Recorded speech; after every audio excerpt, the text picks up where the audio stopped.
All right, welcome on into the Ryan Ripken Show. Happy Friday. We're live down at Liv's Tavern in Federal Hill. Typically, okay, we're not having Deep Eddy yet. Well, I was getting the cinnamon. branding. I love holding a microphone. Continue. Is that what we're just going to do this entire time? I'm going to leave mine down. But we do have a lot of things to talk about here. Hey, enjoy the weekend. Grab a beer, grab a Deep Eddy Crush. If you come down to Liv's Tavern and you're watching this, get a crush on me or on Zach specifically. We're at the bar. But we have a lot of baseball to talk about. We know that it's football season, and I understand Ravens have a home game. They play the Jets on Sunday. But really, the talk about that is what? Just win, right? Yeah. You should win. In this case, though, with baseball, the stove's getting hot, and there's a lot of moving parts. MLB, the non-tendered or tendered contracts just got released. We'll get to all of that. Grayson Rodriguez spoke today after just getting traded, and there's a little information there that might shock people, and we'll kind of debunk this with we'll bring back Kyle from Iron Rooster, his game, big deal or not a big deal. And then what else we got going on here, Zach? We got a couple other topics we wanted to cover. Yes? No? Yeah. Can people hear us in the chat? My mic's not on? My No. mic is not on? Awesome. Great. Let's try this again. I don't know. I think it's. Can you guys hear me? No, I think we're good. Can you guys hear us well? Brooks So is it's saying just good. a Brooks issue. Yeah, It's Brooks, just- maybe turn your volume up. Thank you for everyone in there and for our channel members. We appreciate each and every Oh, one of you. I didn't think about that for the vertical. Yeah, that's That's better. How yeah. about Do it that? from there. Do it from there for a sec. We'll stay right here for a second? Yeah. Okay. We'll stay here for a second. We got the vertical figured out. Okay. Goodness gracious. See, this is what happens when we go on the road a little bit, guys. I'm going to sit down because Zach's going to try to figure something out. What are you trying to Well, figure out? I was making sure people could hear us. Yeah, they can hear us. Yeah, they heard you the whole time. Well, yeah. So Brooks just started this entire conversation about that he couldn't hear us, and then it set a panic. And Brooks, you should know better because when we're on the road and we're out and about, that's my fear because it's like death taxes, and the Ryan Ripken Show is going to mess up their audio. It happens. It's a tale as old as time, but we're ready to rock and roll. So, Zach, what do we want to do for the vertical? Do we want to? So that's where we're gonna have to make a decision. I mean, do we want the other one to be just on me, and then we go back and forth? But then that creates a lot of Stress. Yeah. I mean, it's some good elbow action.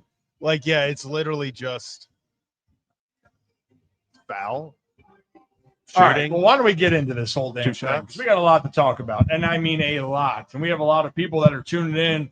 And if you guys are tuning in, tell us where you're tuning in from. And if you're in Baltimore and you're in the area, then come on down to Liv's Tavern. Zach will buy you an Orange Crush on him. Well, appreciate Deep Eddy Vodka here. Do we want to start with the non-tender? Do we want to start with Grayson Rodriguez? I guess let's talk non-tenders real fast, just because that just dropped. Okay. You know, I think that's something that just dropped. So should we start? I guess we'll start in Baltimore. I don't want to say either of these one was more surprising than the other, but let's start with the guy who is staying in Baltimore, and that would be Ryan Mountcastle. This is a shock for people. It kind of felt like over the past, especially 24 hours, it almost felt like the writing was on the wall and Ryan Mountcastle would not be a Baltimore Oriole when 5 o'clock struck today. Felt like he was a prime candidate to be non-tendered, with his deal, I believe, going to be in arbitration around $7.5 to $8 million. It'll be interesting to see how this plays out. But Ryan, your former teammate Ryan Mountcastle staying in Baltimore. Yeah. Well, for now. For now, that's true. That he is not a free agent is how we should put it. He's not a free agent. So could he be traded? The answer is yes. Ryan Mountcastle still could be traded. But the one thing I'm trying to figure out, which I know a lot of people are going to ask, what does that mean for you? Have a right-handed hitting first baseman in Kobe Mayo. You have a right-handed hitting first baseman, Ryan Mountcastle. And then guess what? You have a left-handed catcher that will play first base in Sam Basayo. So where are the at-bats coming from? It's a good question because I don't have the answer for you. But one thing I do have to tell you is Ryan Mountcastle, to me, is still a big league hitter, and he was the best hitter in the organization when I played. The dude has bat-to-ball skills, lost some confidence, been injured. So there is a value to him. Oh, thank you for putting that on. But the question's going to remain, how are you going to give out your at-bats? And if you don't have the value for him, is there value elsewhere to go send him? And then how committed are you to Kobe Mayo? I mean, we're going to find that out when we get into spring training, but those are the questions that are happening right now as we try to figure out what they are going to do. That's a log jam. Kobe Mayo has the more trade value. There's no doubt about that. But Ryan Mountcastle is one of those guys where if we look around MLB, and you might be down on him right now, but he goes somewhere else and rakes because another team goes, yeah, that guy still got it. That is Ryan Mountcastle. He's a guy that a rookie year set the Orioles home run record. He's a guy that when he gets hot, he can hit with the best of them, but it's consistency, it's health, and staying out of your head. So that was one of the tendered moves, Zach, that we have found out for now. Is that the only main? Oh, no, it's not the only main Oriole one because we have to change our own damn reel. Yeah, I was going to say, Ben McDonald came on the show and talked about how Albert Suarez, the Padres closer, it would be a perfect fit in Baltimore because, hey, his brother's here. He got the comfortability. You're comfortable. Your brother's here. That really helps. Well, not anymore. The Orioles, you see all the roster moves put out here nicely by the Orioles official Twitter, so appreciate them. The Orioles declined to tender a contract to right-handed pitcher Albert Suarez, allowing him to become a free agent. So at the moment, it looks like Big Al will not be returning to Baltimore. Kind of surprising also in the fact of, I think a lot of people maybe if they didn't put it in pen, they were kind of penciling him in, at least going into spring training as that long guy out of the bullpen, a guy that gives you a lot of depth in the rotation because we talked about before, depth is important. You know, how many times in 23 or 24, we were talking during spring training, we're like, man, the Orioles got like 8 or 9 starters. They have too many starters. By the end of the year, you're like, we don't have enough starters. Yeah.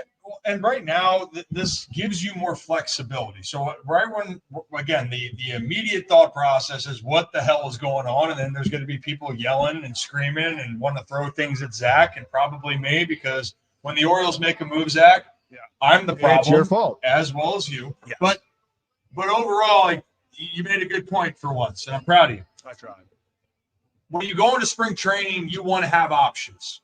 So for the Orioles in this offseason, Ryan Mountcastle becomes an option for what they can do. Everyone that they brought back becomes an option for whether they hold them or they use them as a trade chip. And you never know what happens from now until you open up the season in 2026. So many things happen. And we've seen it across sports. If you don't have the depth and you don't get the moves in the offseason, well, then don't deplete your roster just to deplete it. Now, if you non-tendered a guy like Mountcastle or Albert Suarez, well, then you got to replace them in some capacity, right? You got to have some type of play and plan in place. So for now, that's what's happening. But I got to say, this is really killing my damn thought about Robert Suarez, the brothers uniting. Me and Ben McDonald were on the same page with that. Now you got to go back and fix the reel that you're going to put out about that. I literally sent the reel over right before we got here, and I got to edit out the whole part about the brothers being involved. Yeah, this is it's surprising just because of the depth aspect. You wonder if they have something up their sleeve. Same with Mountcastle. I still would find it very hard. I don't want to say hard to believe, but I would almost be a little surprised if both Mountcastle and Mayo are on this team when they go to spring training, when they get to Sarasota, just because, in all honesty, they are a repetitive player. You know, you have a power hitting righty first baseman. Before it worked when you had O'Hearn and you had Mountcastle because it was like, hey, one's a right-handed first baseman, one's a left-handed first baseman. You can platoon there. You don't really have a platoon with Mayo and Mountie, and you're going to want Basayo to get at bats. You're going to want Adley to get at bats. You know, all those guys. Obviously now Tyler O'Neill, Taylor Ward, we see they're not done maybe with the outfield. So going from there is really going to I guess I'm just intrigued what happens there because it just is hard for me to think that they go to Sarasota and Mayo and Mountcastle are both on the squad. Yeah, that will cause some more confusion. And I know also, speaking of confusion, I can see some Bob on I think you're on the vertical right now. So if you're on the vertical and you don't want to watch on the vertical, go to the other version, the horizontal, the full version, just because the way our cameras are set up, unless Zach and I get very close. Yeah, I would have to come. No, I think. Yeah, that's too close. So no, over there. Over there. It's like we were leaning the wrong way. We were leaning the wrong way. But this is a part of the year that can frustrate people, but it's entertaining at the same time because football is about to pick up. Thanksgiving's next week. But the stove gets hotter. And yes, for those that are wondering, stop traffic, we will be down at the winter meetings next month, December 7th, to talk about whatever the hell is going on down there. And typically that's where the moves really start to pick up, but it's the domino effect. So we talked about a couple Orioles, but we do talk a lot of baseball here. So what other non-tenders caught your eye, Zach? Especially I thought there was 2 out of Texas. Yeah, Texas. We don't have the tweet up, but I can the Texas Rangers non-tendered not just one former All-Star, 2. And honestly, when you look back at their championship run, 2 of the guys that kind of carried them offensively and were the stars of that team, and Jonah Heim, former Oriole, and Adolis Garcia. So 2 guys. Adolis Garcia adds a lot of power, as I joked with you beforehand. The Orioles should bring him in because he's somehow just a buffer Tyler O'Neill in the fact of how they play. Let's bring him in. Yeah, just let's create a mega person of O'Neill, Garcia, get the most buff and Ward. Outfielders you can find and bring them to Baltimore. That's got to be the game plan. But realistically, this is now 2 power bats. And actually, funny enough for Adolis Garcia, you talk about Taylor Ward being off the market, that he was clearly an outfielder that was available. We'll see what happens with Kyle Tucker. But Adolis Garcia probably falls now. I know he's coming off a very, very disappointing year. He's obviously got to stay healthy. He probably falls into that middle of the tier 2 range for me. Like, he's not a star by any means. You're hoping that he progresses and gets back to what he was. But when you talk about just the raw power and, oh my gosh, you want to talk about a clutch factor. I mean, this is a guy when the lights are the brightest, he finds a way to get it done. So I would not be surprised if Adolis Garcia is heavily sought after. Yeah, but not going to be sought after in Baltimore. No, I don't see that. I know. Creating the mega person, the mega outfielder. I mean, Garcia is a unit, and obviously, if you remember him in 2023, that dude was bopping all the way with the Rangers to the postseason and the World Series title. But someone is going to want him, right? And it's the upside moves. And typically the offseason, which I actually like, it's not the big name moves that people sign. It's the ones that you least expect of what you can do and who can make an impact. And last night on Instagram, by the way, like I put out what I thought, in this case, we know a lot of people in Baltimore, like the Orioles, I've heard from time to time, like they might love, but like's a stretch. Very true. Very true on that one. But the overall conversation piece is, depth is important. Having a veteran bat is important. And in this case, if the Orioles were to get another outfielder at this point, unless they shock everyone and get Kyle Tucker, again, not expecting that.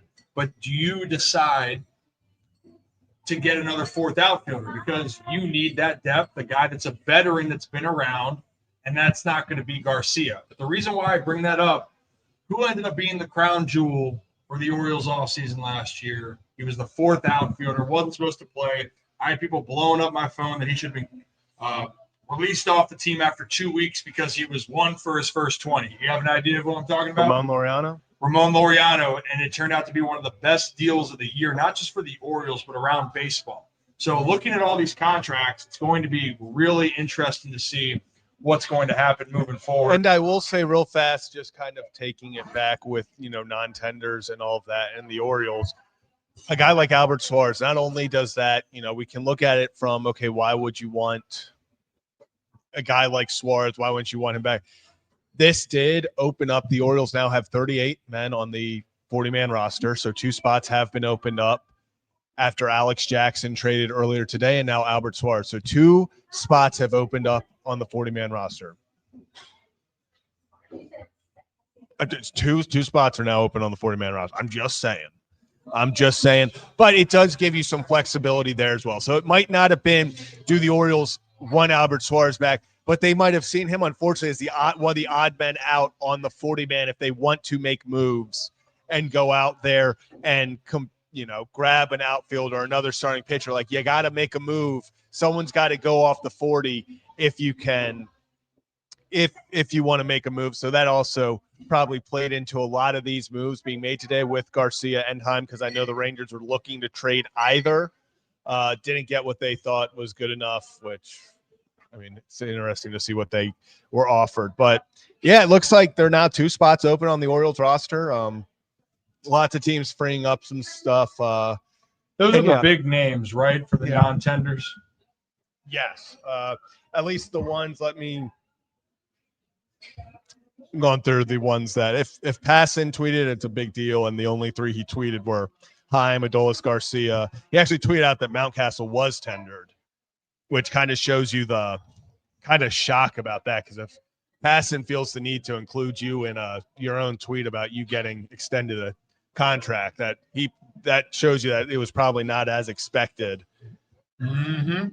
Well, just when you expect it not to go the way that you expected. Look, this is business. This is baseball. And for whatever reasons, people make their choices. So we talked about the MLB non-tender and how people are going to be set to hit the free agent market and who are staying around for at least a little more time. But teams operate in their own ways. And certain teams are going to really look to do their due diligence on what they believe they should before they acquire talent, right? They look into it. But then there are some teams that maybe don't look so closely into the medical side. And I think we get into this topic now, Zach. Yeah. And before we do, hit that like and subscribe button, by the way. Ryan Ripken Show. We're live at 5, but today 5:38 here on the channel on YouTube, X, and Facebook. And I got to shout out our friends over at Merit Clubs, by the way, where for Thanksgiving time, 21st to the 30th of this month, you can have a membership for the rest of the year for $20.25. Because you get the reason why, Zach, 2025. I've heard. There you go. That's that loyal education working good. So how do you spell 2025? MERRITT.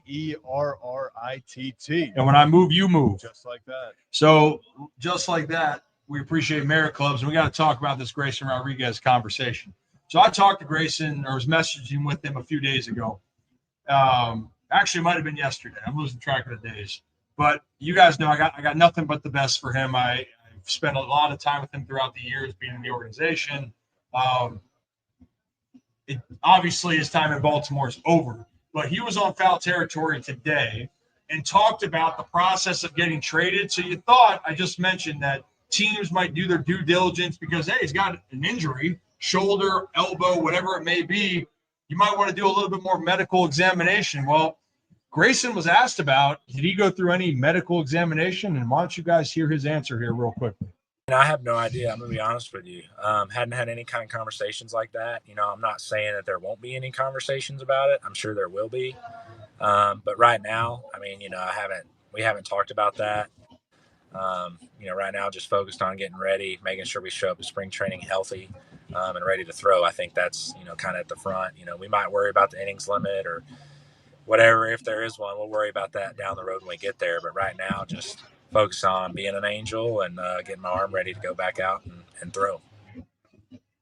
So Grayson there, they didn't check on me before I got traded, right? No, hey, I got the call text. I'm going to LA. That was how it worked. And that is how some teams do it. And we'll get into that here. Maybe, I don't know how you want to segment that on the big deal, not a big deal part of this. But you heard it right from Grayson. The Angels didn't take a look at his medicals, which I think for teams they probably should, just because you never know. But clearly they were willing to take the upside no matter what. And Grayson's expecting to be ready for spring training. But also, last year he was supposed to be ready for spring training. So if he cleaned things up and he's ready to go, there's a lot of optimism there if you're an Angels fan.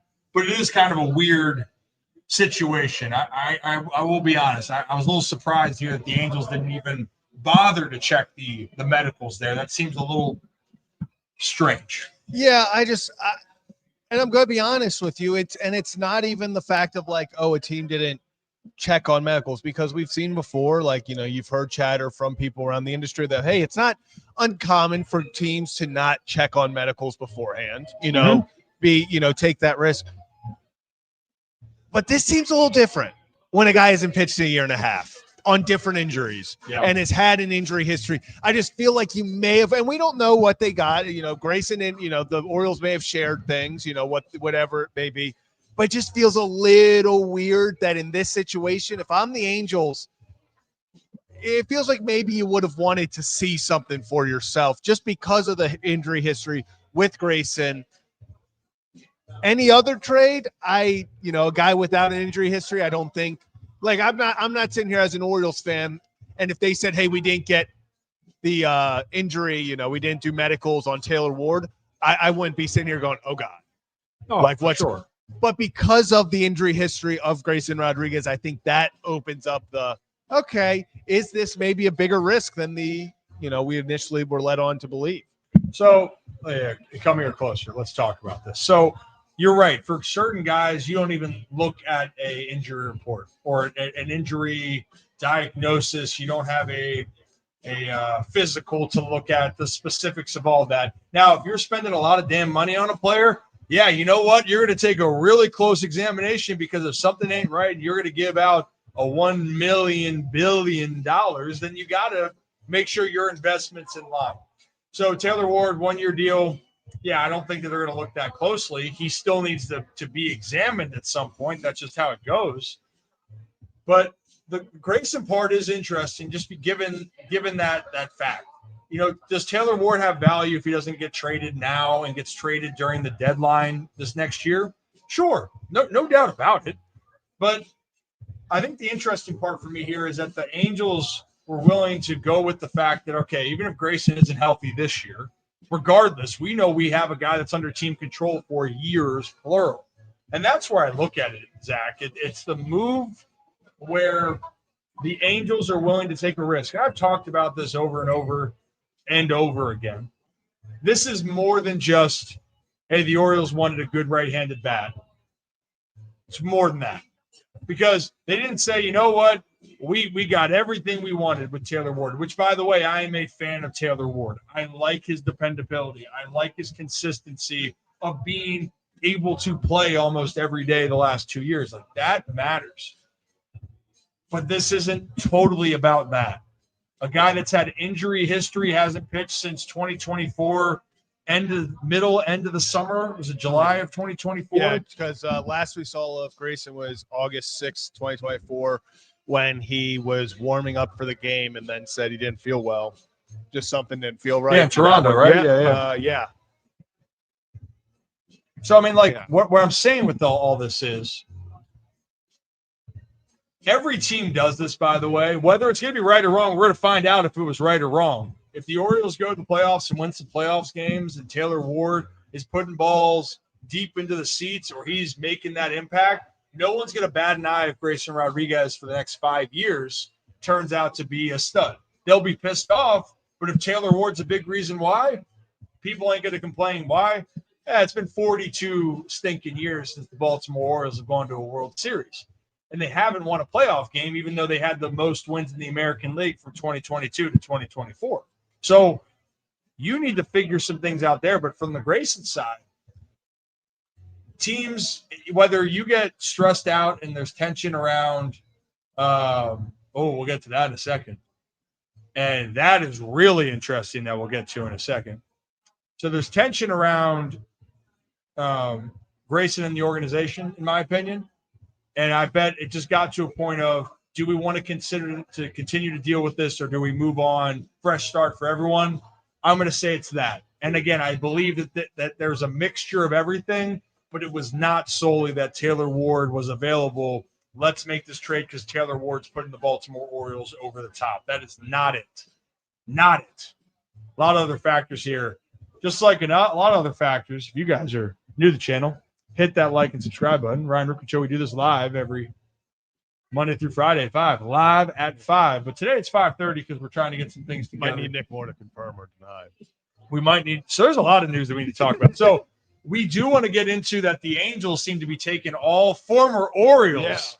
But you did just pull up Mike Elias at a presser. Yeah, so And that might have given more of an answer about where Ryan Mountcastle yeah, we is actually standing. have one on him and Albert Suarez. All right, give me an Albie. We'll go Albie first. Albert Suarez in a Zoom call or Zoom meeting that Mike Elias just had. Mike Elias said that he hopes the Orioles can keep talking Albert Suarez despite today's non-tender, and the door is open to bringing him back. Maybe this is just something, like we said, to free up a roster spot for a few days, maybe makes an extra move or two, and then find out from there. So it looks like the door is not closed on Albert Suarez's tenure in Baltimore. I'm assuming because, let's be honest, Albert Suarez, he's no joke. This is a guy that when he came back to the U.S. after playing overseas for a while and reinvented himself, he became maybe the most valuable guy out, when all things considered, for the Orioles in 2024, a guy that you didn't expect to do anything. Then suddenly at times he's the ace of your staff, or most reliable at least. I wouldn't be surprised if he has suitors. So it's nice to see that they are still open to bringing him back. I would love to bring him back. I think just having that depth, like we've talked about, it's also a guy that can be in the bullpen and we've seen him at short notice where even this year in 2024, it's like, hey, 20, 30 minutes before start, they're like, hey, forget who it was, can't go, Albert, can you do it? And he's like, oh, yeah, give me my cleats. Goes out there and pitches 5 innings. And it's like, that's a guy that you want on your team.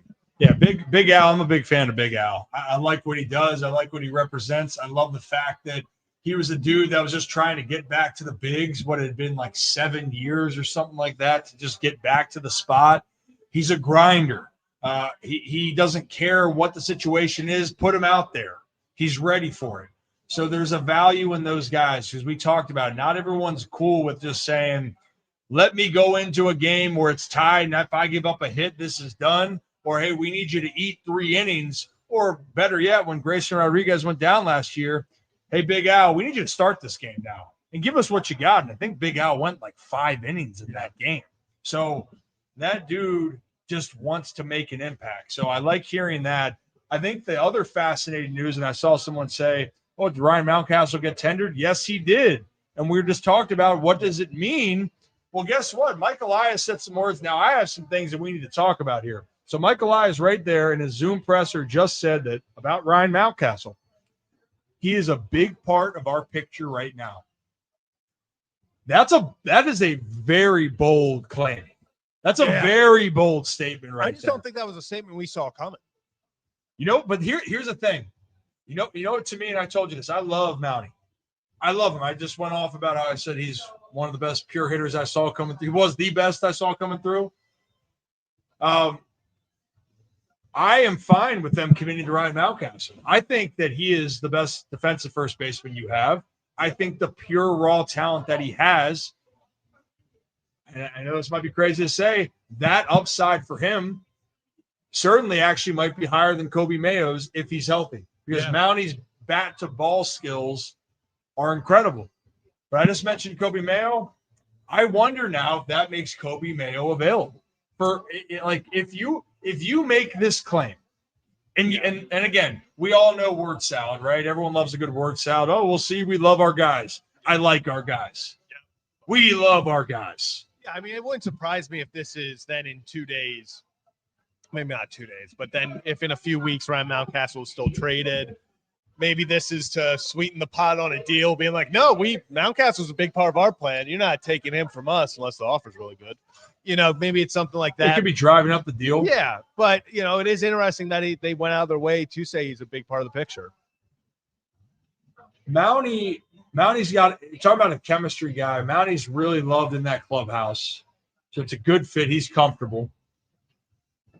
But if the Orioles are exploring all options, because in my plums right now, Zach, I think that the Orioles are going to sign a free agent pitcher that's a pretty good value, and I think they're going to trade for one. And if you trade for one, who's available for you to trade? And so it seems to me, by doing this, The bigger chip would be Kobe. And you know what? Maybe it is all word salad and they end up trading Mountcastle, but I'm still a believer in his talent. If Mountie is on the team, though, and someone brought it up right here, Brett, he only has one more year of team control. So that's then you have to consider that when you're choosing between Mountie and Kobe, because obviously Kobe, I don't want to say one has more upside than the other because we've seen Mountcastle. We don't know what Kobe's been, but we know top prospect. We've seen Mountcastle, former top prospect, what he can be when he's hot. Yeah. But I do wonder if that 1 year of control does, play a factor in this. And then, talking, love talking ball.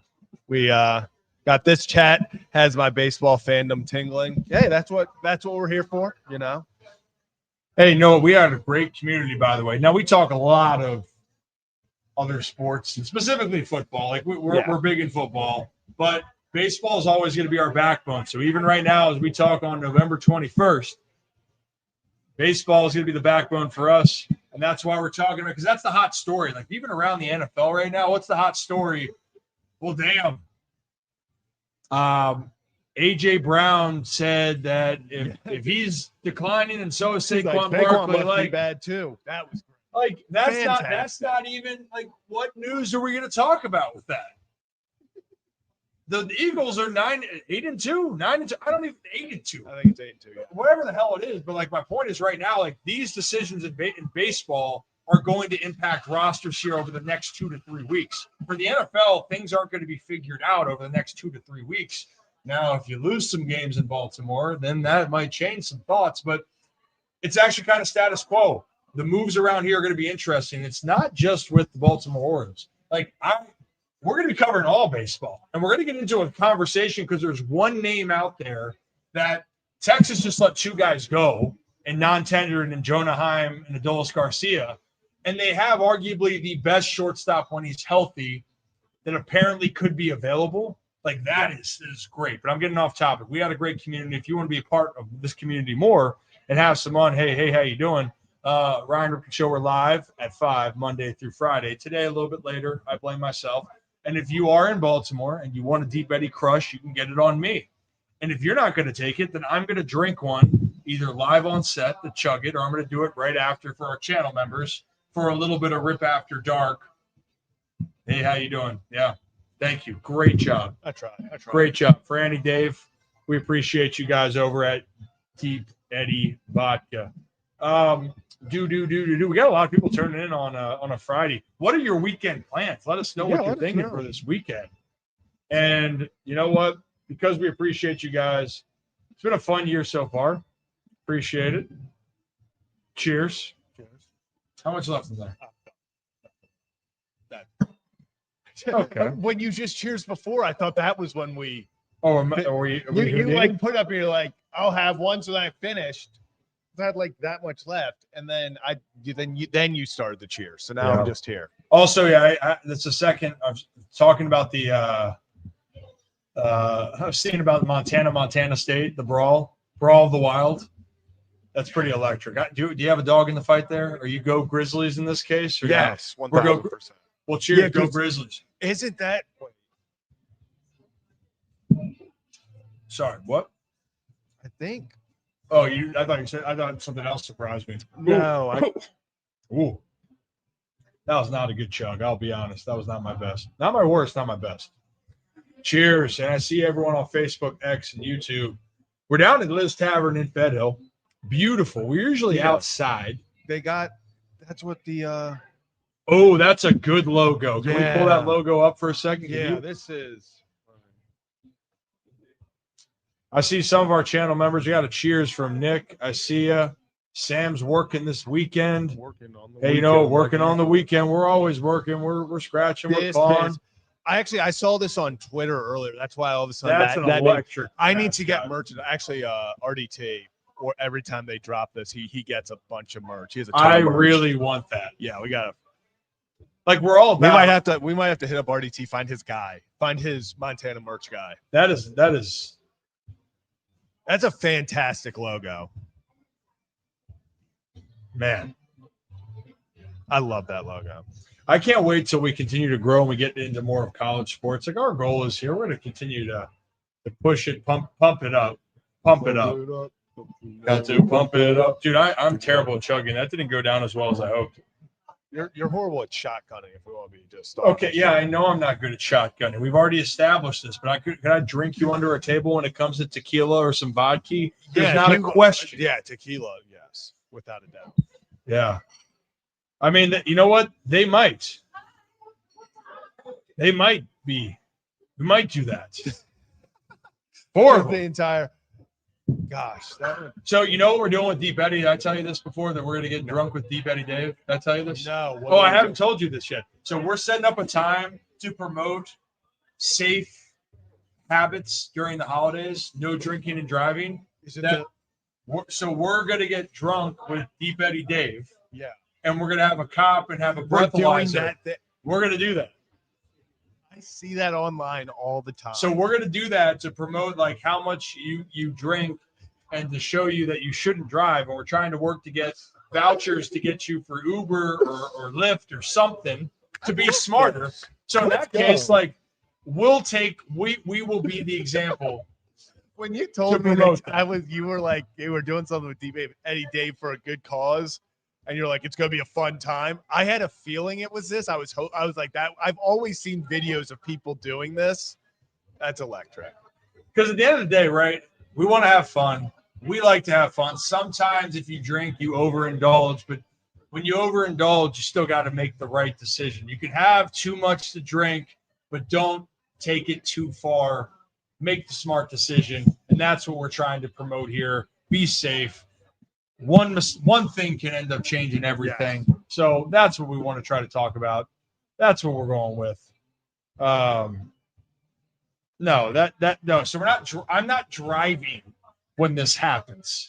Yeah. This is me we're doing a breathalyzer and I'm not gonna I am out for the count. Now that might bring some Rip After Dark to the actual Are we doing it show. In the studio or what are we doing? I think so. Or do we do a like Ryan Ripken show holiday party? That's how we do it. That could be in the studio. I don't know. Nice, but we are not. I'm not gonna. Yeah, I think the O's would let me just go to Camden Yards. I was just gonna say that out loud, but I didn't know if we. That's definitely. There's so many liabilities. Talking to lawyers side just got put down though. Probably not the field. I don't think they'd let us do that on the field. I mean, we could do it here at Lives. They would probably be open to that too. Yeah, actually, that would make a lot of sense too.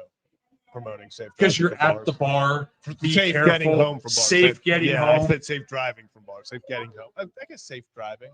Responsible driving. Yeah, just responsible. Responsible driving. Go, sugar. How did we get here? Well, we got a lot of you guys joining in. So if you are new to the channel, again, hit that like and subscribe button. We appreciate our channel members.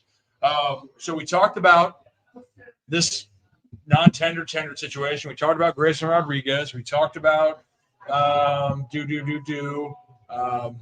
we talked about Montana, the Go Grizzlies, and then we talked about safe driving. Well, how about we talk about that the Angels are becoming the Orioles?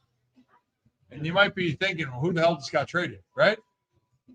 Well, they didn't get traded, but you guys remember John Mabry? He was the Orioles' senior advisor last year, helping on the hitting side, correct?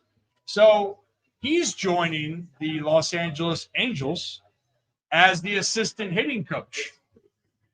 Well, you're wondering, well, why isn't he the main hitting coach? Yeah. Well, stop traffic, because the main hitting coach is none other than Orioles legend Brady Anderson. He has been named the hitting coach of the Los Angeles Angels. Are you shitting me? Yeah. I texted BA and I said, dude, what? Is this true? Like, are we getting back in the dugout? And he confirmed it. It's happening. Brady Anderson, John Mayer. Also, I do want to point out, when I screenshot this, I had no clue that there was a beat reporter for the Angels with the last name Bollinger. That I did not screenshot this tweet because the reporter's last name was Bollinger, but I did not know that. All right, that's cool. Zach's cousin right there. Honestly, with how many of us there are, it wouldn't shock me. It wouldn't shock me. So can you get a photo real quickly of Brady Anderson and the sideburns? That's really what we want to say. Yeah. What should I text him back? Need to get you on. Yeah. Tell him to call in. Calling from out there. Yeah.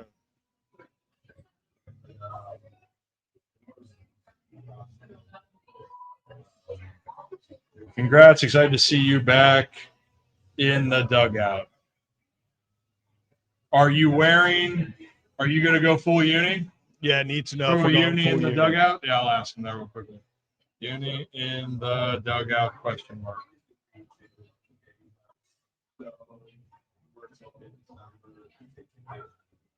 There's some sideburns for you. Holy sideburns. See, like that's when my hair gets out of control, like that's what I think my sideburns are going to look like. You know? That's what we're doing. Yeah. Dude, that's electric. That's peak. That plays. That's how you bang right there. Right there. That's okay, hand up. I guess I'll raise this hand because these are seen frame. There was a time when I think it was a senior in high school. And unintentionally, because it was one of those things where I had to shave, like in high school, couldn't have loyal, facial hair. you couldn't facial have facial hair. But when I would shave without really noticing, I would go lower and lower, just kind of being like, oh, I'm not going to hit my sideburns, but I wasn't getting a haircut. There was I'll see if I can find a picture, but there are a few pictures before I think my father actually sat me down. It's like, you have sideburns right now. Like it was. Were they as good as these?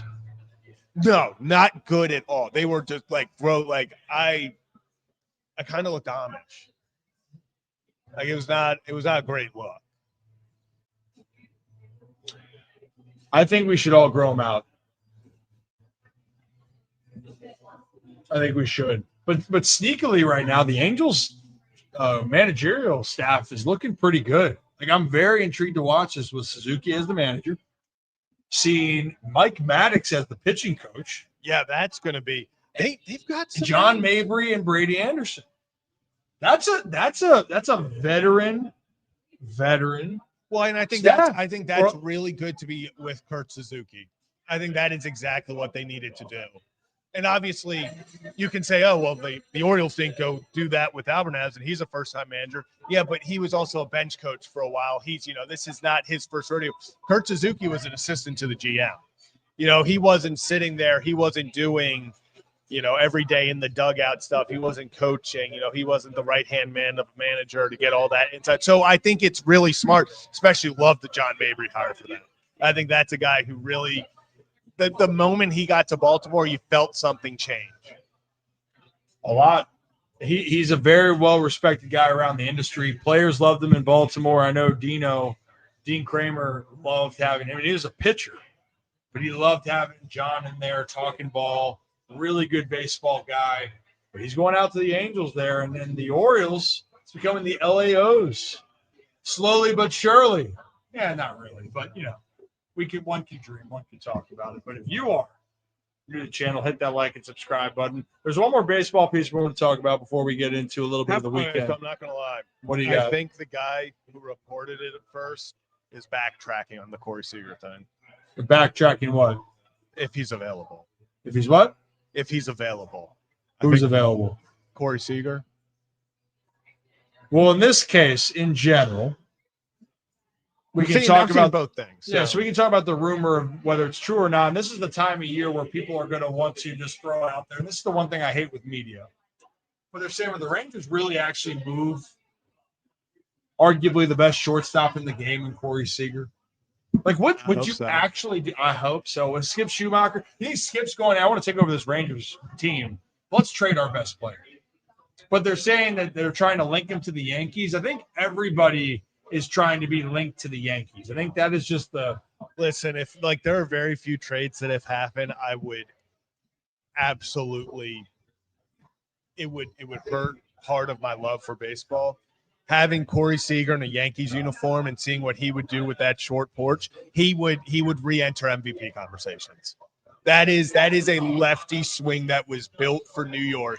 That it would not surprise me if he goes to New York. Wouldn't surprise me if he's batting 280, 45 homers, driving in a hundo, giving some protection to Aaron Judge. That would be a move that would really scare me as a fellow, from an Orioles perspective in the AL East. That's a trade I would hate to see him going to the Yankees. Well, I think here's the reality. Just take out the Yankees in this case. The reality is that MLB would love to see one of these moves. Love to see a big market team like that. I mean, look, you can love and hate the Yanks. The Yanks are one of the most popular teams in the game. But look at the AL East in general. Outside of the Rays, the Yankees, the Red Sox, and the Blue Jays are all big markets that are going to spend money. And they were good last year. So, I mean, the Blue Jays, you're 2 outs away and one hanging slider to a pitcher or a batter in Miguel Rojas that hadn't hit a home run in forever and was late on the fastball and you hung a slider. That's a whole different conversation. But overall, whether it's a Corey Seager type name, there are going to be big names that these top teams are going to hunt because of the market. So that's why if you're looking around the AL East, if you're looking to contend like Baltimore, like it does make sense that you got to make some moves. But Toronto, New York, and if I'm the Yankees, I'll be honest as well, they need somebody else with Judge. I mean, it's been proven with them. They have a good team. They have a good pitching staff. There's no doubt about any of that. The problem has become Aaron Judge is their main guy. Cody Bellinger was nice this year, but you need more help if you're going to make a deeper postseason run. That's just the reality of the situation. I could see Cody going back, but then they clearly aren't going to have Anthony Volpe be the answer at shortstop there. You don't know what you're going to do essentially down the road with some of your outfield positions, and then you got to figure out, well, what's the next 2 to 3 years going to look like? And who are you going to focus on? When is Spencer Jones? Is he going to be a big leaguer coming up from the minor leagues? They're uber talented outfielder, or are you going to trade him for another uber talented player that can help you win right now?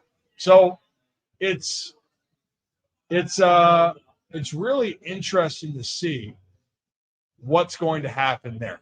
Like really. And I know it's early in the offseason, but moves are going to be made. And for teams like the Orioles, the trade market is going to be the most important market, in my opinion, that you can do. That's the most ground you can make up. And the Orioles have been busy with trades. They traded Grayson Rodriguez, and probably the biggest shocker that everyone still can't believe is that Alex Jackson got traded to the Minnesota Twins, right? Yeah. That's the one that people can't believe. But actually, if you didn't hear that, Alex Jackson, the third catcher of the Orioles, got traded. That did happen. All right. I've seen this on Twitter. I want to get your opinion on it. Does maybe – we've talked about there's probably got to be a third catcher on the roster for emergencies because you're going to want Basayo and Rutschman in at the same time, and you don't want, if one's DHing and someone gets hurt, you lose the DH spot. Taylor Ward has played catcher in the majors. He was drafted as a catcher. Would it shock you if maybe part of the plan is he's an emergency guy? I'm not saying you ever start him there, but could that be maybe make you feel a little bit safer of, hey, we can carry two catchers? Yeah. If you know that, hey, worst case scenario, if one of them goes down, he has to miss some time. Just for one game, if we'd have to, Taylor Ward can catch the final few innings. Yeah, he can do it. You know, I do wonder if that helps them maybe free up a roster spot there just with that. Well, because Sammy's not going to be catching all the time. He's just not going to do that. Adley's your number one. You don't need to carry three catchers on your active roster. You really don't. But I thought that was going to be the plan if you were going to have Sam Basayo play first. You know what I mean? So, like, that's just kind of the situation here. And, you know, you owe Rick a Coke for saying Ward has catcher experience for an emergency. Oh, Rick, that's on hand up. That's on me. Just so I was actually researching to make sure I was right. He was drafted as a catcher. And Rick, I owe you one. I owe you one, Rick. Yeah. Well, that's kind of those things. I mean, the only thing with MLB is that they signed the media rights. What, Netflix, NBC? And I hate that. Opening days on Netflix, is that right? It's I'd have to look at it. or something is on Netflix. I like Sunday Night Baseball being on NBC. I don't know what it is that just feels. Maybe it's because NBC Sunday Night Football. So you like that move? Because it's it's usually on national television anyway with ESPN. So Sunday Night Baseball food looks good. food looks incredible. I might have to get some food now. NBC. Yes. I don't know. I kind of like NBC getting Sunday Night Baseball. Kind of like that. Hey, monopolize the market while you're at it there. But, that's the landscape of where it's all going. I think baseball, unlike the NBA, is in a really interesting but good spot because the product overall has been pretty good. You couldn't have asked for a better postseason. I mean, Tim Kirchhoff, we had him on, he said it was the best postseason he had ever experienced, best World Series, I should say, that he'd ever seen and witnessed. So there is some positives. We got to make sure it's still fan-friendly. Don't get too greedy. Make sure it's about the fans at the end of the day because they're the ones that drive this whole narrative. So I digress. But, yeah, new to the channel. Hit that like and subscribe. We're live down at Liv's Tavern here in Federal Hill in Baltimore. We're hanging out. I have an empty glass. You have an empty. Yeah, it's disappointing. I'm definitely going to have a little Orange Crush action next because that's just what I like to do. But I was trying to start it off subtle. People helping people. People helping people. People helping people. What's on your mind, Zach? I'm gonna follow your lead here. Are we transitioning over to football? Do you want to? Are you ready? Yeah, let's transition over to football a little bit. I guess let's start first before we recap or go through this weekend. Last night, Texas. I said it felt like. Dude, that was a good game. That was a fantastic game. Thursday. A good Thursday night game. Thursday. Made you almost forget that the Broncos and Raiders played. Yeah, that was horrible. What was the other Thursday night game then mashed in between? What was last week's game? Last week's it was the Chiefs Broncos. Now I'm gonna have to look it up. It wasn't terrible, but it wasn't great. It was Jets Patriots. Patriots. That was terrible. Yeah, that was bad. That was bad. Yeah. I take it back. I'm sorry. That was terrible. But here's the question I want to ask. Did you walk away yesterday more impressed with the Texans, their defense and all of that, or more concerned for Josh Allen and the Bills? Texans defense by far. I mean, I think that I think the Bills have been a little inconsistent offensively. Like they can beat anyone when they're on, but when they have some problems, like that's something we've known. I think Houston, when they lost this year early, like they got C.J. Stroud knocked out against the Broncos, another tough defense. They lost that game. Will Anderson is the dude. He's a beast. Everyone wants to look at who they have right now or in the NFL and Myles Garrett and T.J. Watt, but Will Anderson is like that next dude. That guy is a game wrecker. And then people forget about Hunter that's over there with Houston. They could do whatever the hell they wanted, but if you're a Buffalo fan, you can't feel good because if the Patriots beat the Bengals, I'm not going to say you're done in the division, but you're almost done. Like, yeah, the games are running out. It's close. I mean, that would be like a 3-game lead. They obviously play each other once, but then that's an opportunity for the Patriots to just end it there. You're going to start needing. I'm going to be honest with you. The Patriots play the Bills and the Ravens. That is 2 games, but then I believe they play Bengals, Jets, Dolphins, and another team that when I looked at, I was like, oh, so I think the Patriots, they could have a disappointment. Don't go Giants. That's 4 games that they should win, that they're going to be almost maybe double-digit point favorites in. There's a plausible and a very realistic way to get them to minimum 12, 13 wins. Yeah. And for the Bills right now, they can't get more than 12. Right? They got 5 losses? 7-5? 4. 7-4. No, I think they're 7-5 after last night. Oh, no, 7-4? someone want to stat check? Did you just look up MLB standings? I looked up the wrong ones. Yeah. I'm sorry. My mind's a little bit scrambled right now. Sorry, 7-4. And they still have to play New England. They have to play the Steelers. They have to play. I don't even know what I'm looking at. What am I looking at? I'm not. They should win this game by 1 million, but going to Cleveland, if they're. I mean, that defense. It's kind of like you. We'll see what Shador Philly and everything. So they got to play Philly, the Pats, the Bengals, and the Steelers. If Joe Burrow's healthy in that game, that's tough. It's just a game that it's just who you match up with. Who you match up with is going to be the interesting part here. Is it weird that we're in week 12 of the season? Yeah. And I know there's an actual favorite. I know there's a favorite for the MVP. It's Matthew Stafford.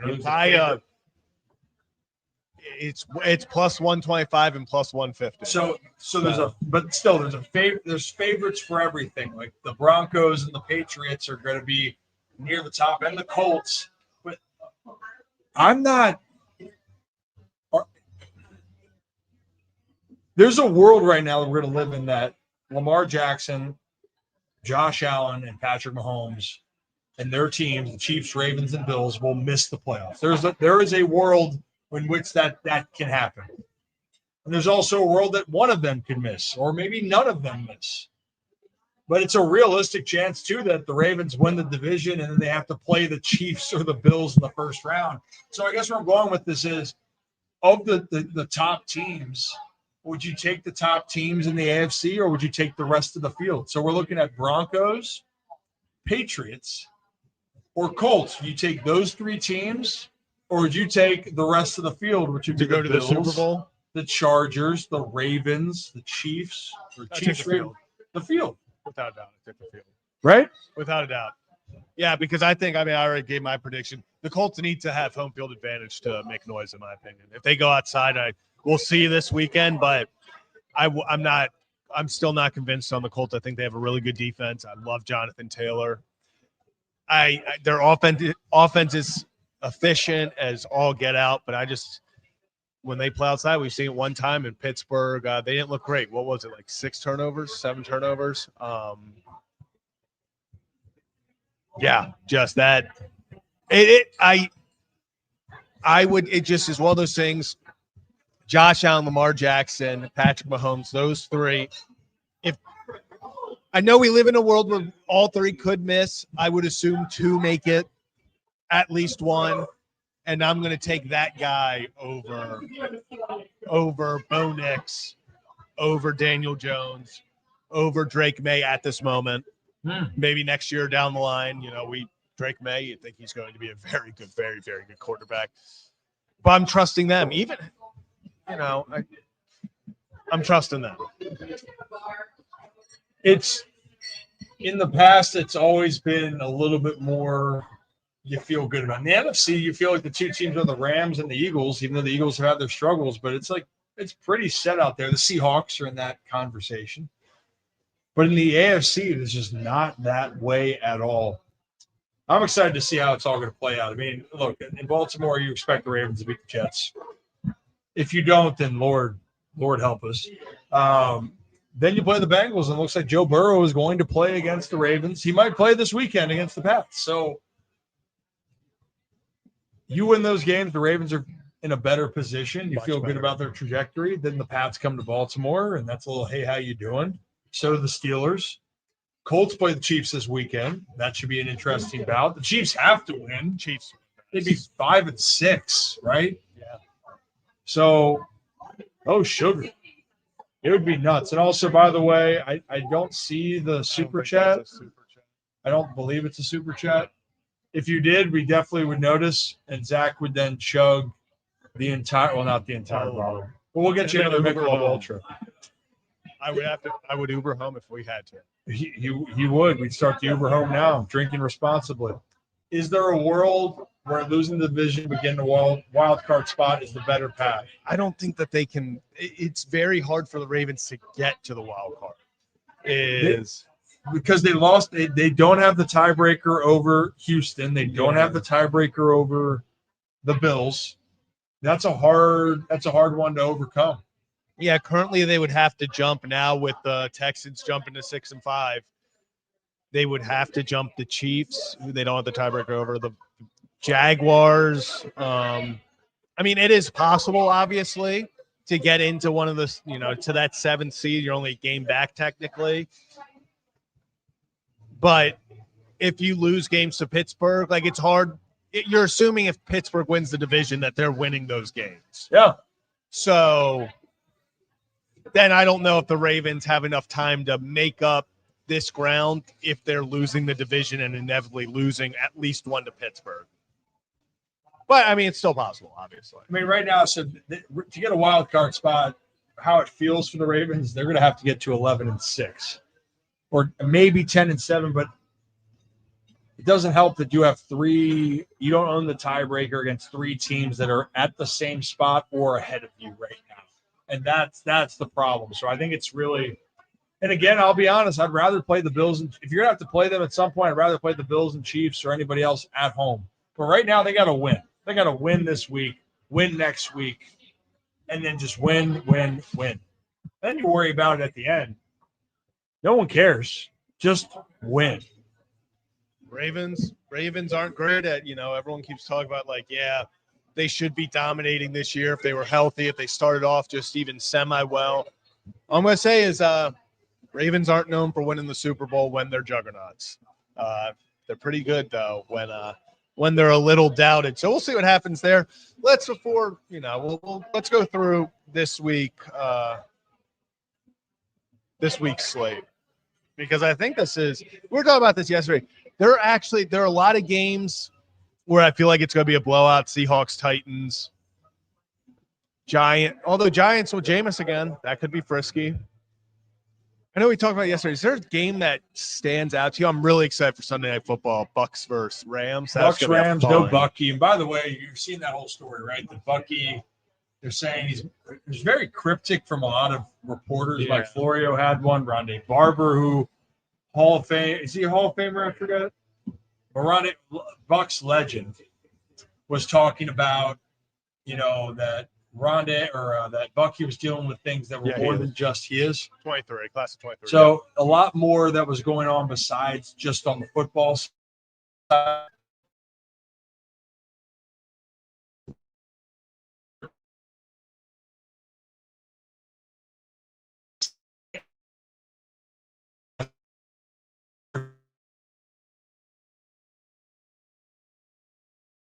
Overall, for Bucky, I'm curious because obviously he's a playmaker, but that should be a great game, Bucks and Rams.